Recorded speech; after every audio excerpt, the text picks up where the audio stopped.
Stock exchange में जो लोग इन्वेस्टमेंट करते हैं उनके लिए ये वीडियो काफ़ी इम्पोर्टेंट है, स्पेशली वो लोग जो बिगिनर्स हैं जिन्होंने अभी अभी इन्वेस्टमेंट स्टार्ट की हुई है। देखिए, आपको दो तरह की चीज़ें, दो तरह के वर्ड सामने आएंगे। एक को कहते हैं स्टॉक स्प्लिट और एक को कहते हैं बोनस इशू। ये दोनों है बड़ी डिफरेंट चीज़ें, एक दूसरे से बिल्कुल डिफरेंट है, लेकिन ज़्यादातर मैंने नोट किया है कि जो हमारे इन्वेस्टर्स हैं वो इसको एक कंसेप्ट समझ रहे होते कि ये शायद एक ही चीज़ है, लेकिन इसमें काफ़ी फ़र्क है। तो मैंने सोचा चले एक्सप्लेन कर देते इसे। जिन लोगों को पता है तो वीडियो स्किप कर देंगे और जिन लोगों को नहीं पता तो वो देख लेंगे, उनकी नॉलेज में इजाफा हो जाएगा। अच्छा, बेसिकली होता इस तरह है कि फॉर एग्जांपल मैंने किसी कंपनी के शेयर्स ख़रीदे हुए। लेट्स सपोज़ मैंने सिस्टम लिमिटेड के 1000 शेयर्स ख़रीदे हैं, तो ये शेयर्स मैंने ख़रीद लिए, बस मेरे पास पड़े हैं। अब कंपनी जब प्रॉफिट कर रही होती है, ज़ाहिर बात है मैंने शेयर्स इसलिए ख़रीदे कि ये कंपनी प्रॉफिट करेगी और उस प्रॉफिट में मेरा हिस्सा होगा। जितने मेरे शेयर्स हैं उतने शेयर्स के हिसाब से कंपनी को चाहिए कि मुझे उतना प्रॉफिट दे दें। उस प्रॉफिट को डिविडेंड कहते हैं। कंपनी जब वो प्रॉफिट देती है, उस प्रॉफिट को जब अपने इन्वेस्टर्स में डिस्ट्रीब्यूट करती है तो उसको डिविडेंड कहते हैं कि कंपनी ने डिविडेंड दे दिया इन्वेस्टर्स को। अब कंपनी मुख्तलिफ उनकी पॉलिसीज़ होती है डिविडेंड देने की ना। कुछ कंपनीज होती है वो डिविडेंड देती ही नहीं है, उनकी कैपिटल गेन होती है। जो शेयर्स होते हैं, शेयर प्राइस में जो आप कैपिटल गेन कर रहे हो, सस्ता ख़रीद के महंगा बेच रहे हो, बस वही हो रहा होता है। उनके शेयर में कोई रेगुलर डिविडेंड नहीं दे रहे होते। बस स्ट्रेटजी होती है हर कंपनी की, वो जितने भी अर्निंग कर रहे होते हैं उसको फर्दर इन्वेस्ट करके डाइवर्सिफाई हो रहे होते हैं। तो उसके साथ शेयर कैपिटल आपका बढ़ रहा होता है, शेयर प्राइस आपका बढ़ रहा होता है, लेकिन ये है कि आपको डिविडेंड नहीं देती कंपनी। दूसरी इस तरह की कंपनीज होती है जो बड़ा रेगुलर होकर डिविडेंड देती है, जो आप ऑलरेडी अगर अभी नहीं दिया उसने तो आप प्रिडिक्ट भी कर सकते हो कि वो कितना डिविडेंड देगी। उस तरह की कंपनीज, उस तरह के इन्वेस्टर्स के लिए होती है जो रेगुलर इनकम चाहते हैं कि मेरे पास रेगुलर इनकम आता रहे। अब जो कंपनीज, और कुछ कंपनीज ऐसी होती है कभी डिविडेंड देती है कभी नहीं देती, इस तरह का ट्रेंड होता है। वो अगर आप इन्वेस्टर पे डिपेंड करता है। अगर एक बंदा इसमें इंटरेस्टेड है कि मुझे रेगुलर इनकम आता है तो पीएसएस की वेबसाइट पे सर्च कर ले कि कौन सी कंपनीज रेगुलर डिविडेंड देती है, उस तरह की कंपनी सामने आ जाएंगे। एनीवेज, वो एक हट के एक दूसरी बात हो गई। जो असल कॉन्सेप्ट मैं समझाने की कोशिश कर रहा हूँ वो ये है कि जब कंपनी डिविडेंड देती है तो उसके पास एक और भी ऑप्शन होता है कि क्यों ना मैं इस तरह करूं कि मैं अपने इन्वेस्टर्स को, अपने शेयर होल्डर्स को कैश के फॉर्म में डिविडेंड ना दूं, बल्कि उनको मज़ीद शेयर्स दे दूं। फॉर एग्जांपल, जिस तरह मैंने कहा सिस्टम्स के मेरे पास 1000 शेयर्स है, तो अगर कंपनी ने अनाउंस कर दिया कि हम डिविडेंड नहीं दे रहे, पर अगर एक बंदे के पास एक शेयर है तो उसको हम एक मज़ीद शेयर दे रहे फ्री में, ठीक है, उस इन्वेस्टर से उसके कोई पैसे नहीं लेंगे। तो इसको कहते हैं बोनस इशू। कंपनी की तरफ से ये होता है बोनस इशू।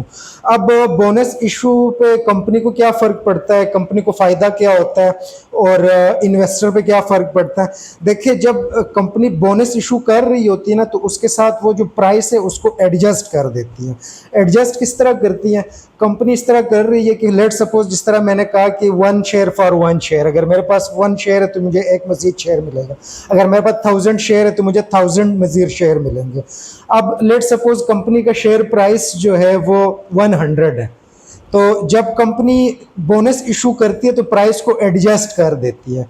इस तरह एडजस्ट करती है ताकि जो इन्वेस्टर का टोटल वर्थ है, जितनी उसकी इन्वेस्टमेंट है, उस पर कोई इफेक्ट ना पड़े। लेट सपोज अगर एक बंदे ने 50 लाख रुपए इन्वेस्ट किए हैं तो हमारी इस ट्रीटमेंट के बाद भी उसकी इन्वेस्टमेंट 50 लाख ही हो। ये करने के लिए कंपनी प्राइस को एडजस्ट करती है। प्राइस को एडजस्ट इस तरह करती है कि लेट सपोज प्राइस, शेयर का प्राइस था 100 रुपये, तो इन्होंने 1 फॉर 1 शेयर जब कर दिया तो साथ ही प्राइस को 50 कर दिया। तो आपको अभी 2 शेयर आपके हो गए, एक के बदले 2000 के बदले 2000, लेकिन साथ ही प्राइस को स्प्लिट करके तो टोटल वर्थ आपका उतना ही रहता है। अब ये तो कंपनी हमेशा अब उसकी जो एक पोर्शन होता है उसको कहते हैं रिजर्व्स। जितने भी कंपनी कमा रही होती है वो एक अकाउंट में जमा हो रही होती है अमाउंट ना, कि ये कंपनी के रिजर्व्स हैं। जिस तरह शेयर कैपिटल होता है उसके नीचे बैलेंस शीट में एक हेड होती है, उसको कहते हैं रिजर्व्स। अब वो रिजर्व्स जो है बोनस इशू में ये होता है कि वो रिजर्व कंपनी के कम हो जाते हैं, क्योंकि जाहिर बात है कंपनी ने मजीद एक्स्ट्रा शेयर्स इशू कर दिए। लेट सपोज अगर कंपनी के मार्केट में 50,000 शेयर्स थे तो अभी 1 लाख शेयर्स इशू हो गए, तो जाहिर बात है कंपनी का नेट वर्थ तो नहीं बढ़ा हुआ, कंपनी तो उतनी की उतनी ही है, लेकिन इसने मजीद शेयर इशू कर दिए। तो इसमें ये होता है कि कंपनी के रिजर्व से अमाउंट उठ के वो कैपिटल, शेयर कैपिटल में चला जाता है, मतलब वो अभी कंपनी की यूज़ में नहीं रहता, वो शेयर कैपिटल में चला जाता है। शेयर होल्डर की जो वो होती है शेयर्स, वो बढ़ जाते हैं उससे। अब फ़ायदा क्या होता है, कंपनी क्यों बोनस इशू करती है लेकिन वो कैश देने के लिए तैयार नहीं है? या तो उसमें ये भी हो सकता है कि कंपनी के पास शायद इतना कैश है ही नहीं कि वो दे सके अपने इन्वेस्टर्स को। दूसरा रीज़न ये भी हो सकता है कि शायद कंपनी के पास कोई बहुत अच्छा प्रोजेक्ट है जिसमें वो इन्वेस्ट करना चाह रहे हैं, और कंपनी नहीं चाह रही कि वो अपना कैश जो है वो इन्वेस्टर में डिस्ट्रीब्यूट करे। वो चाह रही है कि हम इस कैश पे मज़ीद वो प्रोजेक्ट करें, उससे फर्दर पैसा अर्न करें। तो इसलिए भी वो राइट इशू, जिसको हम कहते हैं बोनस इशू शेयर कर देती है। अब दूसरा सिनेरियो को कहते हैं स्प्लिट, शेयर स्प्लिट। अब शेयर स्प्लिट में कंपनी ये कर रही है कि उसमें कोई नए शेयर्स नहीं आ रहे, कोई कंपनी नए शेयर्स नहीं इशू कर रहे। कंपनी ये कर रही है कि लेट सपोज कंपनी का शेयर प्राइस है 100 रुपीज़, तो कंपनी इस तरह करती है कि अपने करंट शेयर को स्प्लिट करके 2 कर देती है। वो कंपनी कहती है कि यार ये मेरा एक शेयर जो है वो 100 रुपये का है, तो मैं इसको 2 करके एक शेयर 50-50 का हो जाएगा। तो इस तरह सिर्फ उसने अपने शेयर को स्प्लिट कर दिया।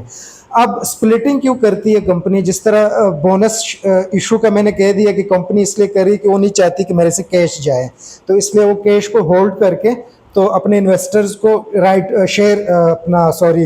बोनस शेयर इशू कर देती है। राइट इशू एक और भी चीज़ है, उस पर मैं एक और वीडियो बना दूंगा, बार बार वो इसलिए मेरे मुंह पे आ रहा है। राइट इशू भी एक चीज़ होती है जिस तरह बोनस इशू है, बोनस शेयर इशू इनसे। अच्छा, एनीवेज, तो जिस पे हम बात कर रहे थे स्टॉक स्प्लिट, तो उसमें आपको मैं एग्जांपल देता हूँ कि अगर एक चॉकलेट लेट सपोज वो 100 रुपीज़ का है, तो मैंने उसको बीच में काट के दोबारा पैक करके 50-50 का कर दिया, तो मेरे वर्थ में कोई इंक्रीज़ नहीं हुई, ना मेरे चॉकलेट्स जो एसेट्स हैं उसमें कोई इंक्रीज़ आया, जस्ट मैंने उसको स्प्लिट कर दिया। स्प्लिट क्यों कर दिया? अक्सर ये होता है कि कंपनीज के शेयर प्राइसेस बढ़ते बढ़ते इतने बढ़ जाते हैं कि फिर जो छोटे इन्वेस्टर्स होते हैं, छोटे ट्रेडर्स होते हैं, वो उसमें ट्रेड नहीं कर सकते, तो कंपनी इसलिए उसको स्प्लिट कर देती है ताकि उनकी लिक्विडिटी मार्केट में अच्छी हो सके, उनका सेल परचेज बढ़ सके। तो ये 2 सिनेरियोज हैं। स्टॉक स्प्लिट इसलिए कर रहे होते हैं ताकि छोटे इन्वेस्टर भी इन्वेस्ट कर सके, रेट नीचे आए, और उससे इन्वेस्टर जो ऑलरेडी इन्वेस्टर्स है उनके पोर्टफोलियो पे कोई फर्क नहीं पड़ता, क्योंकि मैंने जो स्प्लिट कर दिया उसके साथ मैंने शेयर प्राइस भी उसको कम कर दिया, तो जितने मेरे शेयर्स बढ़ गए उस हिसाब से मेरा शेयर प्राइस कम हो गया, तो मेरा टोटल पोर्टफोलियो की अमाउंट सेम रही। जिस तरह बोनस इशू में भी आपके टोटल वो जो अमाउंट है वो सेम रहती है, लेकिन उसमें ये होता है कि कंपनी को ठुक जाती है, कंपनी को उसमें ये होता है कि उसके जो रिजर्व्स है वो कम हो जाते हैं। लेकिन राइट जो अपना स्टॉक स्प्लिट है, इसमें कंपनी पे भी कोई फर्क नहीं पड़ता और शेयर होल्डर्स पे, आपके इन्वेस्टर्स पे भी कोई फर्क नहीं पड़ता। जस्ट ये होता है कि शेयर का प्राइस कम हो जाता है ताकि मार्केट में जो मजीद फर्दर इन्वेस्टर्स है, छोटे इन्वेस्टर्स है जो बड़े शेयर प्राइस नहीं ले सकते, उनके लिए ये एक्सेसिबल हो जाए और वो इसमें इन्वेस्ट कर सकें। तो ये दोनों में फ़र्क है। स्टिल मैं एग्जांपल देता हूँ, आप उसको सर्च कर लीजिएगा।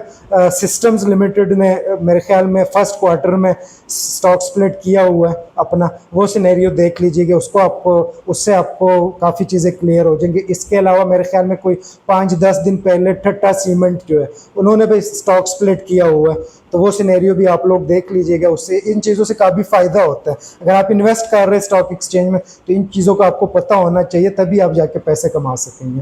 Thank you.